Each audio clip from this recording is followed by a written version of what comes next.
Hello and welcome to MAGA, the podcast. Our mission is to show how Donald Khan bamboozled our nation. Our goal is to help make sure the cult of MAGA ends and goes down in flames by 2028, to stop it before MAGA becomes unstoppable and our democracy further decays into a dictatorship. If we want the cult of MAGA to end, we have to know how it began and why it spread. Now, this is not your racist uncle's MAGA. Our MAGA stands for I'm an Angry Asshole, the cult of Donald Trump. And I'm your host, the Disgusted American. In our last episode, we explored Trump's need for distraction. Again, as a con man, he needs to find a distraction so he could play three-card Monty with the Jeffrey Epstein files. He's tried external distractions, like the whole Obama's a traitor thing, and this DC is on fire, so he has to send in the National Guard and sweep away all the homeless. He's also tried internal distractions, moving Ghislaine Maxwell from Florida to a Club Fed facility in Texas so she can produce a compromised Epstein list that exonerates Trump directly. So far, we've really been exploring the con man aspects of Donald Trump, how he uses framing and distraction to conduct his schemes, his grifts, his frauds. These methods depend on deception and confidence for the fraud to work. But what happens when you mix fraud with muscle? When you mix fraud with muscle, what you get are gangsters. So Donald Trump has multiple facets to his personality. There's Don the Con, who utilizes charisma and fraud to get what he wants. And then there's Don the Don, as in Mafia Don, who uses fraud and power to get what he wants. This week, we'll take a look at Donald Trump from this angle as Don the Don, the American gangster. When we're thinking about presidents and how they've leveraged their office for financial gain, it helps to start with money. Donald Trump is not the first wealthy president. If we kind of convert it to today's dollars, at number 5, we had Teddy Roosevelt, who was worth about $169 million, got it from inheritance. 4, we got Thomas Jefferson, around $286 million, again from an inheritance. At 3, we have George Washington, who was worth about $708 million in today's dollars. At number 2 all time, we've got John F. Kennedy. He inherited an empire worth, in today's dollars, about $1.3 billion. And that brings us to number 1 on the list, Donald Trump, who didn't get most of his money from an inheritance. He got it from loans and other things from his father to start off with, but a lot of his money has come through real estate. And what is Trump's net worth? Well, according to him, $8,737,540,000. That's the kind of thinking our country needs. Might become one of his biggest weaknesses. Experts say keeping his businesses up and running while leading the country might open Trump up to unprecedented scrutiny and potential corruption allegations, even if he hands control over to his children. We cannot avoid the politics that's going to surround any inquiry into the ethics of the President of the United States. Trump has a stake in over 500 businesses, more than anyone ever elected president. And because the Trump Organization is a closely held private company, we don't even know what the conflicts might be. but it can be hard to tell because he bluffs and he boasts and he commits fraud all the time. Don't forget, this is the guy that had a fraudulent charity. He lost a multi-$100 million lawsuit by lying to lenders and greatly inflating property values. He refused to release his tax return, so it's hard to tell how much money he has squirreled away. It's a little bit easier to tell how much he's made from being president the first and second time around. So in order to avoid these conflict of interest of having your business commingled with your presidency, past presidents have severed their ties with their businesses while in office. Since the 70s, every president until Trump placed their assets that were other than plain vanilla holdings, like personal residences, cash, treasury notes, diversified mutual funds, for instance, put anything besides that into a blind trust that were administered by independent trustees. And they did this because they understood that even the appearance of decisions being tainted by financial self-interest undermined a president's legitimacy. But these steps were entirely voluntary. And Trump outright refused to do this.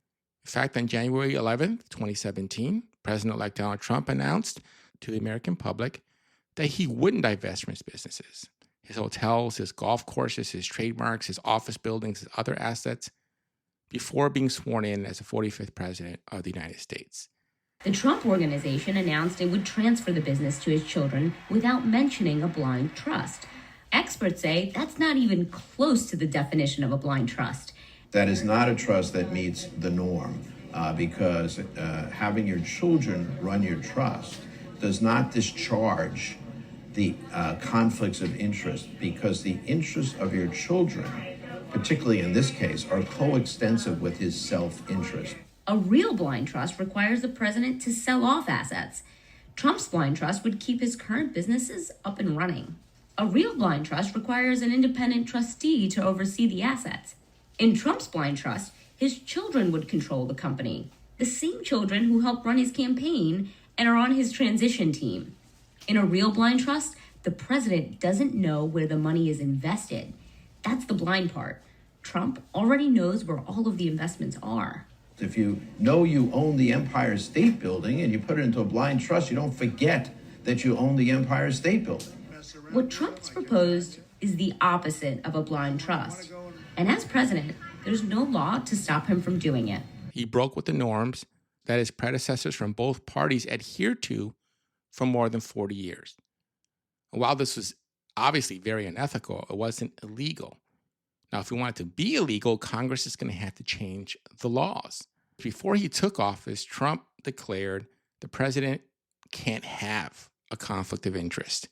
Underneath the squirminess of that statement, it's legally true.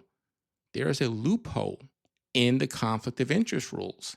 Federal law governs conflicts of interest, but it doesn't apply to the president or the vice president. Both the criminal conflict of interest statute that applies to most executive branch officials and the Ethics in Government Act that applies to most government officials of any kind, none of that applies to the president. This creates a huge problem of blatant corruption. President Trump is facing allegations that his businesses violate a provision in the Constitution, known as the Emoluments Clause. Emolument basically means any salary, earnings, or profit that come from one's job. So what is this little-known clause? It reads, "No title of nobility shall be granted by the United States, and no person holding any office of profit or trust under them shall, without the consent of the Congress, accept of any present, emolument, office, or title of any kind whatever, from any king, prince, or foreign state." So the provision not only bans the creation of nobility, like in England, but also bars U.S. officials from accepting presents or payments from foreign governments, in an attempt to ward off potential bribery or corruption.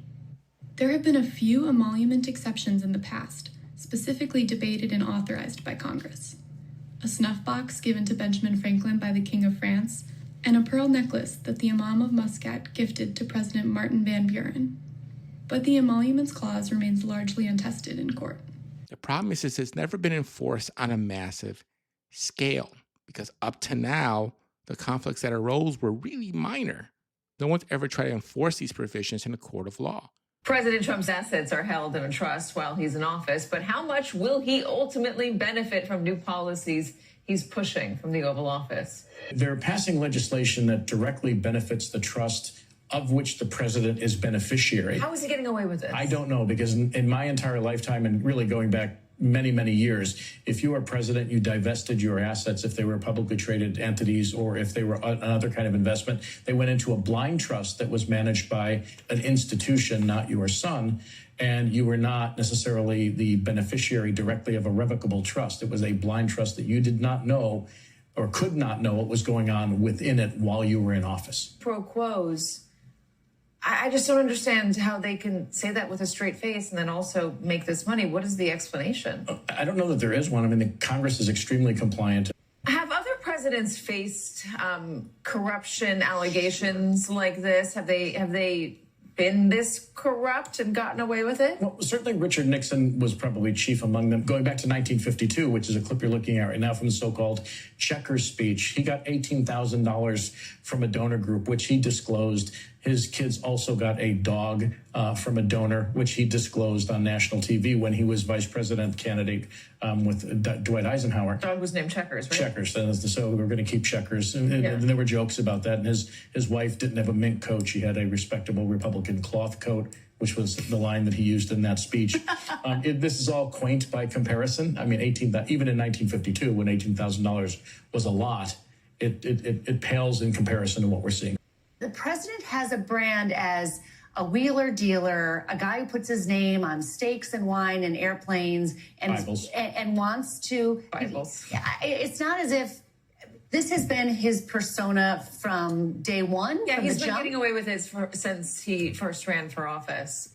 But who's going to stop him? Republicans in Congress? No, you know. Supreme Court, perhaps, but not. You know, who's likely. going to? There's just nobody to stop the president from doing what he wants to do. Richard Nixon's measly $18,000 and his dog Checkers are a long, long way from the billions Trump is raking in now. The brutal reality is that the emoluments clause is not working. Trump is using the office of the presidency to personally enrich himself and his family.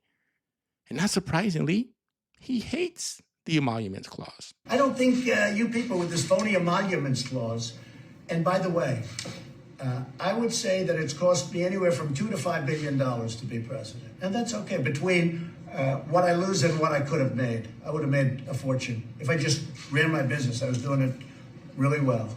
So why does Trump hate this clause so much? He believes that the presidency is a money tree, and he should have full power to squeeze every dollar he can from that tree. Why does he believe this? Because Donald Trump has the mentality of a gangster.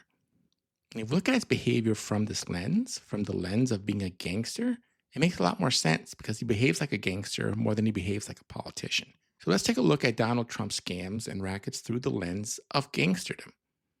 First up, pay for play. And a great example of this is the old payola scam from the music business. The new payola, a sour note that is tainting the rock music business once again. It was back in the 1950s that payola became a way of life in this industry. Record companies and promoters paying off disc jockeys to plug new releases and to boost sales. Today, the practice appears to be back, with a group of independent promoters playing a major role. And federal authorities are investigating a possible mafia connection on certain rock music radio stations. South Florida's hit music station. And how some independent promoters go about their business, how they get records on the air, is now the scandal of the industry. Don Cox of Miami, one of the top disc jockeys in the country, says some promoters will do almost anything to get their records played and earn their big fees from the record companies. Cox, he's had to turn away promoters who have offered him cash and cocaine. You take this ounce and going home of cocaine. Couple $1,000. Here, you go take, you know, we can get more, you take this, and I'll give you a call Tuesday. And what happens Tuesday? They call you and go, how was that? By the way, I got this record I want you to hear. Now, if you take it, you got to answer the phone. But they cozy up and they corrupt. It's a job. Cox on the radio. Cox says at his station, the music staff picks which records to play based on the music. But disc jockeys and program directors elsewhere, who said they were afraid to go on camera, tell the same story Cox does about payoffs of cash, cars, expensive watches, drugs, and nights with women sent over by the promoters. One company president said, you just can't be in business without them. A second company president said, it's obvious what's going on. According to figures provided to NBC News by industry sources, record companies pay independent promoters, many with mafia connections, almost $80 million a year. $80 million. Just how important the rock music business is to the mafia became clear last month at this New York City hotel. Joseph Armone arranged an unusual meeting with the top three men in the Gambino mafia family, including the Gambino family boss, John Gotti, using violence to get their way in the gambling business, the narcotics business, and the music business. The mob showed up. The enforcers came down. And what does this have to do with Trump? One of Trump's gangster rackets is a riff on the old payola scam. People need to pay for play if they want him to put them on his air, right? Access to the president and members of his cabinet. He's the DJ in this case. And if you want him to put you on the air, you have to spend money at his properties and on his many business ventures. So let's break this down from the beginning. In his first term as president, Trump was reported as making more than $1.6 billion in outside revenue and income during his 4 years as president. A major part of the Trump organization's revenue came from his marquee properties that he continued to visit over and over again during his presidency.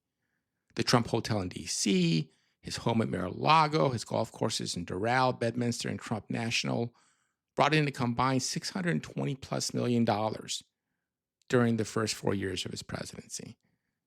Over that course, he spent a combined 399 visits to these properties while in office. And it wasn't just him. Members of Congress, his administration, political supporters, special interest groups, and foreign governments flocked to his properties in numbers never seen before. He over and over again directed government spending to his properties, from his insistence on doing government business at Mar-a-Lago to his Vice President Mike Pence doing this. And other personnel made it logical. So the vice president deflecting new questions about conflicts of interest between the presidency and Trump businesses, even as he stays at a Trump property while on an official trip to Ireland. Mike Pence and his entourage are staying at Trump International Golf Links and Hotel in Doonbeg. Seemingly odd choice, given that the majority of the VP's meetings are being held more than 100 miles away, a plane ride away in Dublin.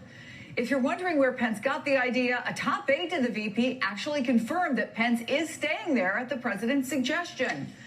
But still, Pence's team insists that the Trump resort was chosen because it could accommodate, you heard him, the VP's big delegation. So, Charlie, I guess there's no place in Ireland that's closer than 100 miles from Dublin, maybe even in Dublin itself, that could possibly accommodate the VP's entourage.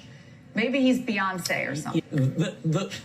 The grift never ends here, and what's really striking about it is that they're almost not pretending anymore. Mike Pence clearly eager to curry favor with the president, enriching the president's business and his family by staying.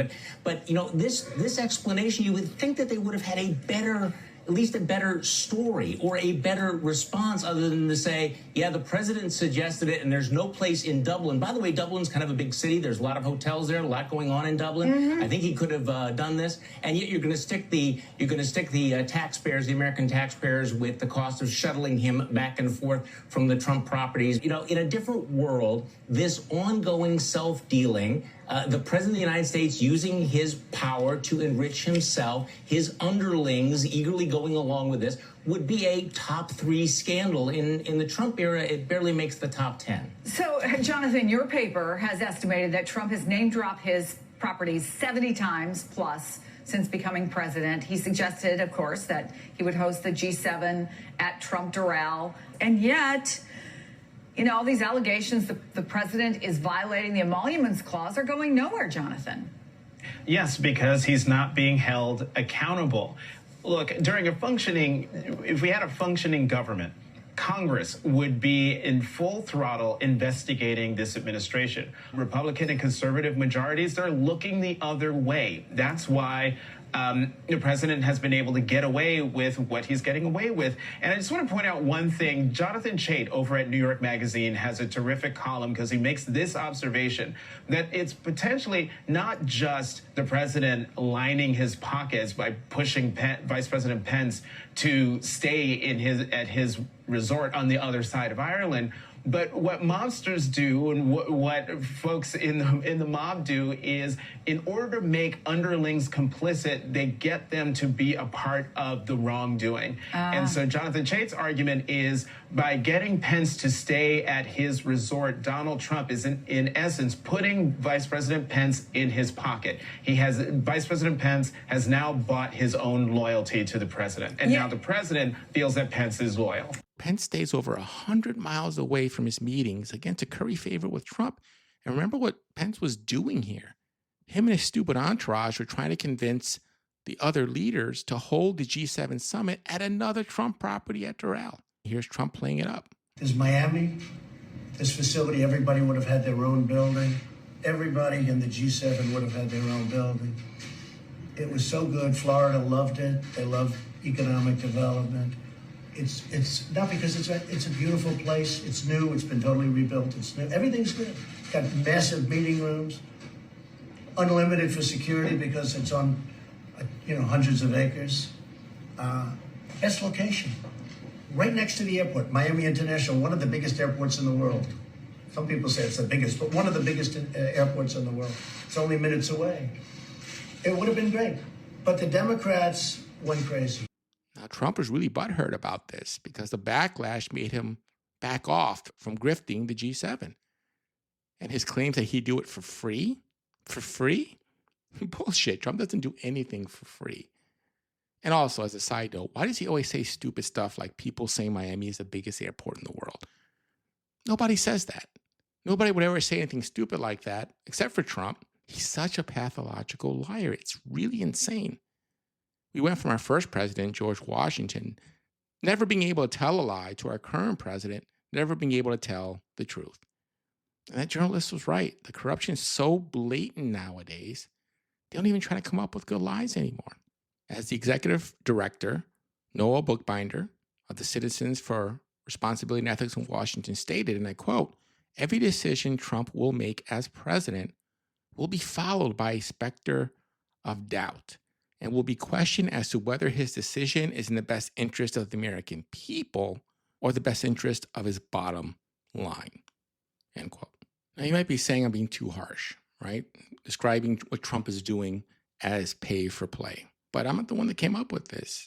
The House Committee on Oversight and Accountability drafted a report entitled "Room Rates May Vary." They directly refer to this as a pay for play scam. Even looking at it just from the first year of his first term, they assert that Trump needed the presidency to keep a struggling business empire afloat. Taking a look, for example, at the Trump Hotel in D.C., which at that time defied all expectations and quickly turned a profit despite charging well above what other D.C. hotels were charging. How could they get away with this? Well, people who wanted to influence the president, lobbyists, politicians, and foreign and state governments, they paid a premium to see and be seen at the Trump Hotel, to rub elbows with the president and his closest advisors. And Trump's businesses benefited from payments made by federal and state officials like Bill Barr, convicted criminals hoping for presidential pardons, and individuals seeking political favors. There is a big Christmas party that's going to be held in Washington because, again, we're in a situation where there were no other hotels, apparently, in Washington that could accommodate the kind of party that Bill Barr wanted to throw for only $30,000. In this first year, there were 30 examples of these kinds of payments. This is just 2017. More than half of them involved current federal or state officials using taxpayer funds to stay at Trump's hotel. There was one example with the Malaysian Prime Minister, Najib Razak, right? His delegation stayed at Trump International Hotel in Washington in September of 2017. They racked up charges of more than $248,000 during their visit. And it just so happened that the Department of Justice was investigating a major corruption scandal involving his government at the time. Again, pure pay for play for access to influence Trump. So this is why we need midterms next year to flip at least one house in Congress, because right now Congress is totally neutered and Trump is running wild. There are no checks, there are no balances, and Trump is raking in the dough by being president. Even in the first year of 1.0, Trump 1.0, his pay-for-play scam grew on a huge scale.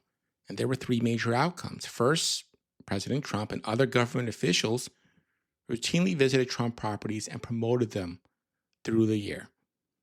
They signaled to those seeking to influence the government that the president's commercial properties were important new centers of power and influence.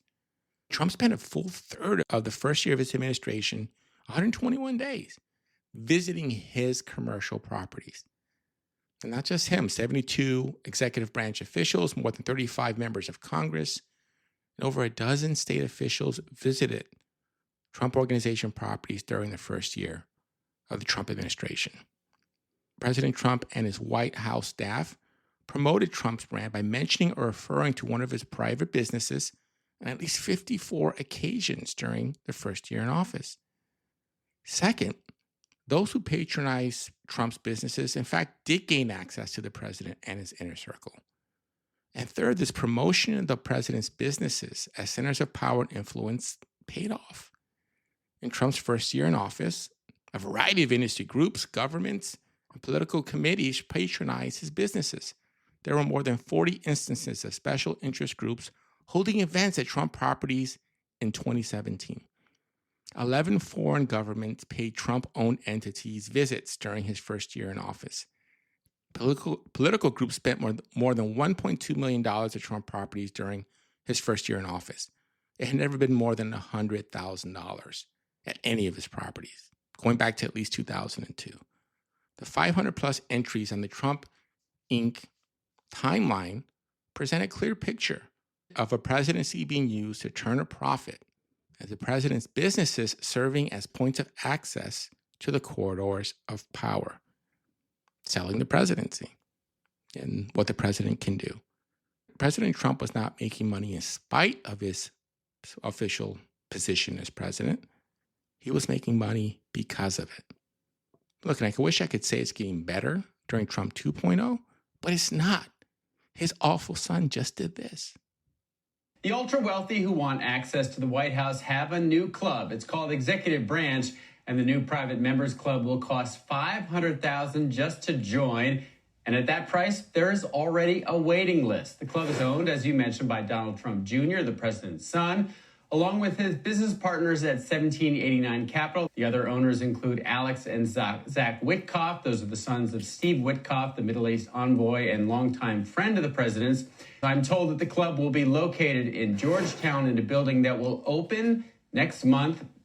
Now, the launch party on Saturday night included a who's who from the Trump cabinet with Secretary of State Marco Rubio, Attorney General Pam Bondi, SEC Chair Paul Atkins, Dr. Oz, and a lot of others. The $500,000 membership fee would make it the most expensive private membership club in the country after Mar-a-Lago. Mar-a-Lago, of course, just increased its membership fee to $1 million, and even there is a long wait list. Now, to become a member of Executive Branch, you're going to need to be personally approved by the owners with a trusted referral. Sources telling me they want a, quote, safe space for people to have private conversations with members of the Trump administration. That's about as pay-for-play as it gets. So that's all we've got for this week. If you want to help out the channel, please subscribe or follow the podcast on your preferred podcasting platform and tell your fellow disgusted Americans where they can find us to give us a listen.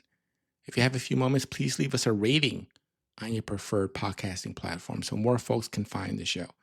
Can't emphasize how important those ratings are, folks. So please take a few moments if you support us. Appreciate you tuning in. New episodes drop on Wednesdays, sometimes Thursdays. Look forward to talking to you soon. Have a great night, folks. Ciao. Bye for now.